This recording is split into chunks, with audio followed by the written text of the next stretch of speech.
So Chelsea 2, Arsenal 2. An absolute robbery in West London tonight in the pouring rain. Hope you're well, Kenny. Yeah, I know that you've made the trip to West London. Yeah, you was it. Where was you earlier? Oh, it was cool with all the Chelsea fans. No. It's even better. I was actually at Crouch End, and I got a train from Hornsey. Because the guy had my ticket, said he wanted me there an hour and 15 minutes before he's walking off. So I got here by about just before 4 o'clock. 4 o'clock at the station. Got to ground at 4:05, and he already gave my tickets to a good friend of mine, Tash. She kept my ticket for me, so I was all right. In terms, the only good thing that's happened is that I got introduced to Paul Cannibal, a person I've got a lot of time for what he's done for football, and he's done a lot for the club that we're at now. I had a bit of a laugh with Jason Cundy. He's a lovely man, kind man, and I've got to meet Say that quietly, Kenny. Yeah, I know. A lot of our fans don't like him. I don't care what Arsenal fans think. And also, I got to speak to Reece James' dad as well, so that was good pleasure. But back to the game. We getting him on the podcast anytime soon, Kenny? Like we know that you got a good chance. You'll probably get Cannibal on and probably Cundy, but Reece James, no, his dad Nigel's a bit quiet. I've even called him Nigel now. But let me say something now. I'm going to take the words out of your mouth. We were a disgrace. Not one of our players turned up. One of the biggest myths ever is that the Arsenal had a man in the match. Everyone's saying Declan Rice was the man in the match. Do me a favour. Yes, it was an opportunistic goal, but he was as bad as everyone else. He was terrible. He got dominated in the midfield by Fernandes, Gallagher, and by Casado. They were the best. That was the Chelsea's probably best performance I've seen from a Chelsea team in years. And the reason why I can say that is because I watch a lot of football. I don't just watch Arsenal. I watch a lot of live matches. The best under Poch, that's for sure. Oh yeah, and he's going to be very pleased with that performance. Well, but I've got to go from player by player. I'm going to go through Ben White. Waste of time. Didn't create one attack whatsoever. The defenders, Saliba and Gabriel was a mess. Was an absolute mess. Gave the ball. Mate, I don't know forget the penalty.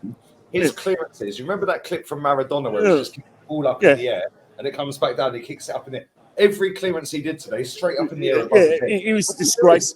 Zinchenko is an embarrassment. He's a disgrace. Declan Rice was terrible. Get caught in possession was awful. Odegaard was basically, he was like a ghost. It was like Rent a Ghost. Remember that program? Yeah, definitely. Remember that program on BBC One, Rent a Ghost? That was Odegaard. And don't get me started on Jorginho. Trust me, I thought he was still playing for Chelsea the way he played. He was terrible. Our front three were an absolute disgrace as well. Jesus was embarrassing, off the pace, crap, gave us nothing. Saka, he had the assist for the Trossard goal, but he wasn't great. He got pocketed by Cucurella, and Martinelli was embarrassing. He got pocketed by a 39-year-old. I don't care who anyone says. You can come out as much crap as you want. The players in the match all had blue shirts. The only person who deserves a bit of horse whipping on Chelsea's side is probably, and I say probably, their manager, because he thought the game was won when he made those substitutions. He decided to save them. I don't know why he decided to save them. They were not playing in Europe. Took off Sterling, took off Cole Palmer, took off Mudryk, took off the pace. The time you make those substitutions is when you get the third goal. In hindsight, if them not getting the third goal killed them and let us back in the game. I don't even want to talk about the goals because it's like I'm condoning the crap that I saw. But I will talk about them because you have to be fair and you have to analyse and say great goal from Declan Rice and a great goal by Trossard. But again, you say Trossard should have started. I get that, but let's not get it right. When Trossard's had the baton, he's dropped the baton. He's been poor. He's dropped the ball as well. So you look at the midfield as well. Self-harming. Our manager is one of the biggest self-harmers in football.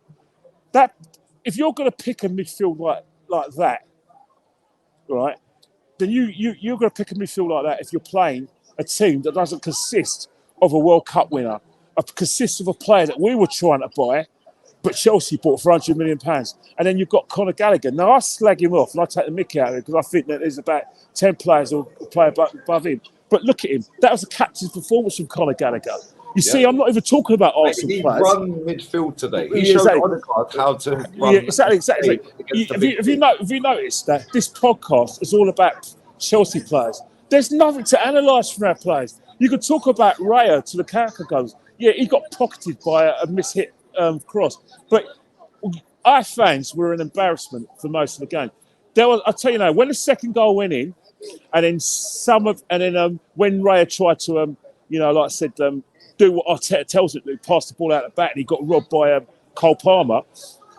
Some of our pork chops were singing Aaron Ramsdale.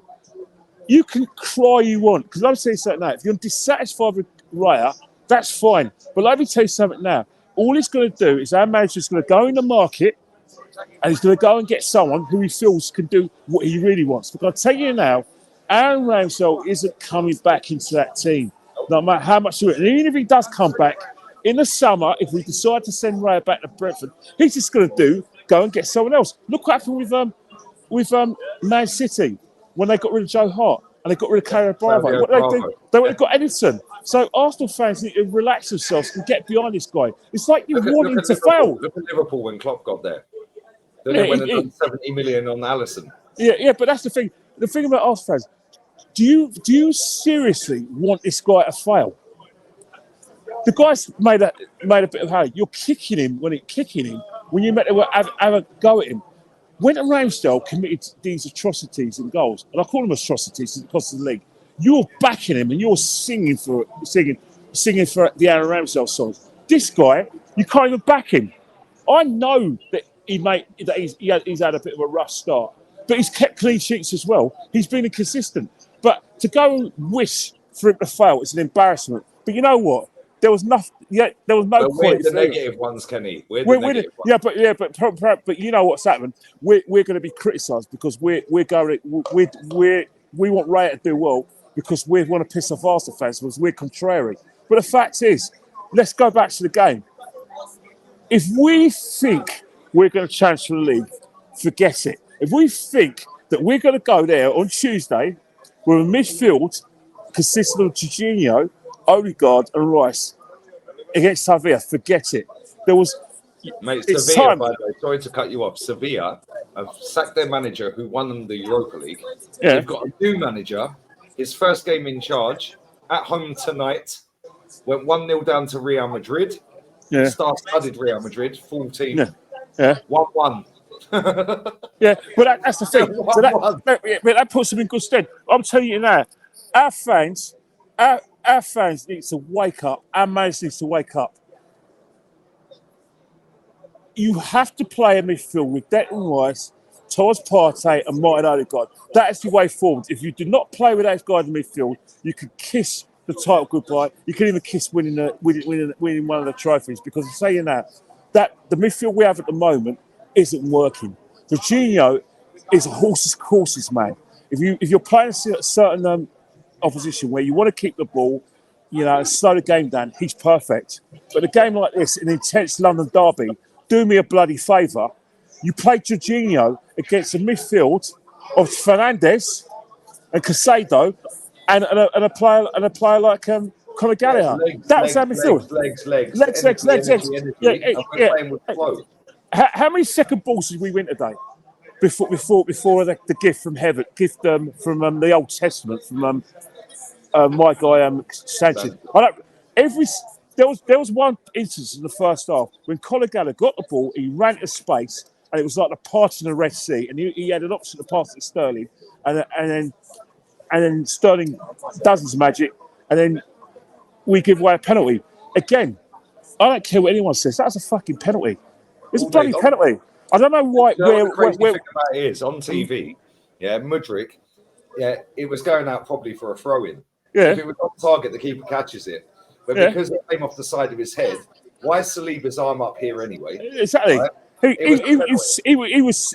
I'm going to repeat it now. He was terrible. Is he a crap player? No, he's not a crap player. But today, On the He was shocking. 21st They of were all October, shocking, Kenny. our place was shocking. And I'm not celebrating a point against Chelsea. The reason I'm not celebrating a point against Chelsea is because that wasn't that. There's no credit in that.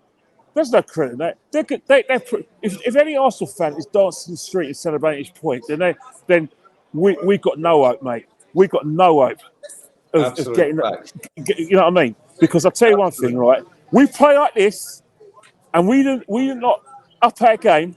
We're not going to win against Sevilla. We're gonna have a scrappy win against Sheffield United, and West Ham in the cup are going to thrash us, and Newcastle are going to smash to pieces. Because I'll tell you one thing: West Ham won't let us off the hook next Wednesday week. Sevilla won't let us off the hook, and Newcastle won't let us off the hook. Wake up, Arsenal! Stop celebrating the fact you beat Man City. I don't care that we beat Man City, because you know what? It's only 3 points. Man City's gone. Don't think because you beat Man City with a sort of a smash and grab performance that you've made it. We ain't bloody made it. Just calm yourselves down and be up for every game. And for God's sake, Arteta, choose your best team, for God's sake. If there's give me a footballing reason why Partey can't play. If there's no footballing reasons, put him in the midfield alongside Declan Rice and Odegaard. Facts. Listen, man, very passionate, man. Get home safely. I love you, Kenny. I love you too. Big up to Cundy. Yeah, big up to Bex. Yeah. Where is she? She's been Bex has been chasing after every player's wife, every player. She's even talking to youth players. I've lost her. Where is she? All right, get home safely, man. I love All right, you, mate. I'll see you later. All right.